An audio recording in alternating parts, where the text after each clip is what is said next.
Okay, so today we're gonna make mutton biryani. First of all, the ingredients that we need would be 2 cups of basmati rice, 250 grams of tomato puree, 3 bay leaves, 3 star anise, 3 cardamom pods, and 6 cloves. And here we have 3 tablespoons of red chili powder, or you can use Kashmiri chili powder if you want it to be spicier, about 2 tablespoons of raisins, and this is a tub of yogurt, and we will only be needing 3 tablespoons of yogurt. And here is some fresh full cream milk, which we will be needing about 250 milliliter of full cream milk. And here we have about 700 grams of mutton bone in, and here we have a mixture of 2 large onion, half an inch of ginger, 6 cloves of garlic, and 4 large fresh red chilies, blended until it is smooth. So let's get to the cooking.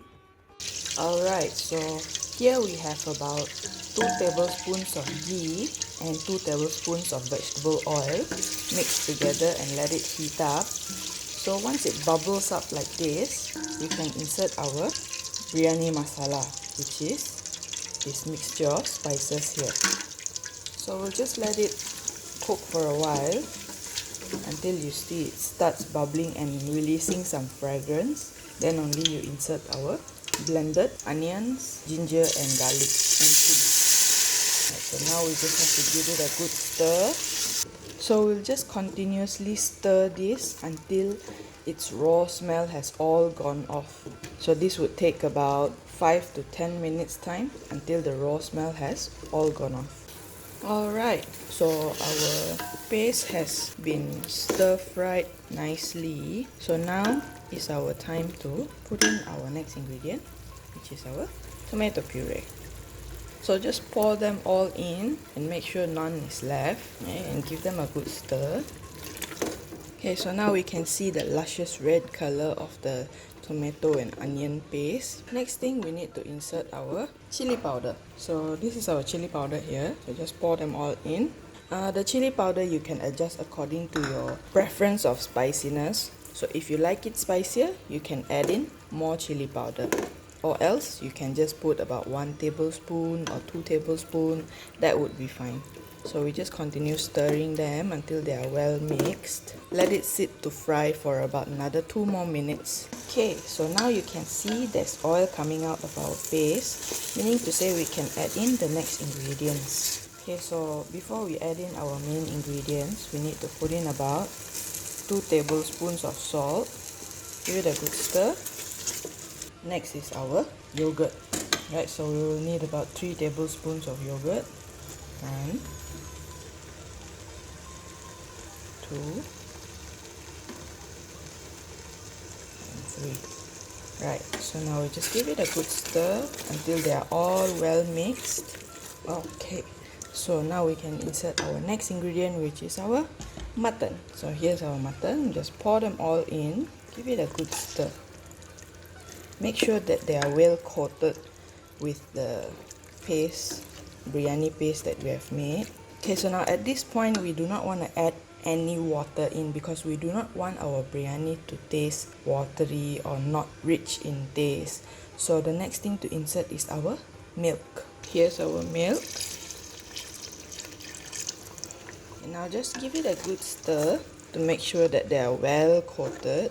Now we can see from the bright red paste we had earlier, now we have a bright orange paste. So this will ensure your biryani to taste very rich in mutton and creamy taste because of the milk and the yogurt that we have used in this recipe. So now what we have to do is we have to let the mutton to sit and cook fully until it is tender and juicy. That will take for about 2 hours time. So unless if you're using a pressure cooker, it will be faster. But here I choose to use just a normal Indian pot. So I will have to simmer it for about 1 to 2 hours time. So let's just check it after the first hour. So once it is tender enough, we can use it to cook our basmati rice. Okay, so now that 1 hour has passed, so we'll come to check on our mutton. Okay, seems that it has boiled nicely. Okay, so what we're gonna do right now is we'll take the gravy from this biryani curry here and we transfer it into this rice cooker pot. So inside this rice cooker here we have this basmati rice that we have soaked and the raisins that we have kept aside earlier. So now what we'll have to do is we'll transfer this gravy into this pot.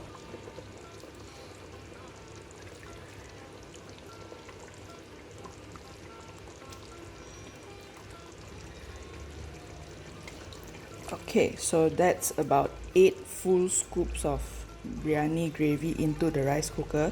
So now what we'll have to do is we'll level the water, see if it's enough or not. If it's not enough, we're gonna add in more milk instead of water. Okay, so now this is the mixture of the biryani gravy with the rice and raisins earlier. So we can see that the rice still can be seen. So what we have to do is we'll add on more milk until the water level reaches number 4. We just add on a bit of water.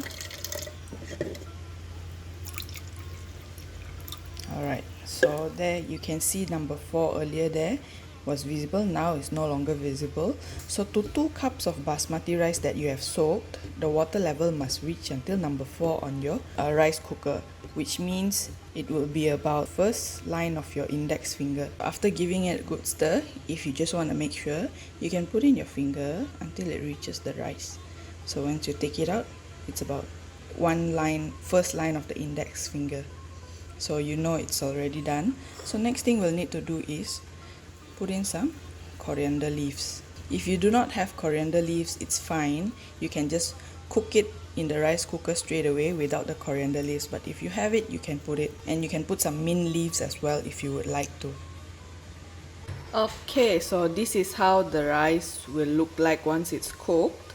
So after you cook it in the rice cooker, right? So once the flip switch here turns to keep warm, don't turn the rice cooker off first. Just let it sit for another 30 minutes. Then only you turn off the switch and do not open it first until you are ready to serve. Okay, so this is our mutton biryani served with an egg and some onion and coriander raita.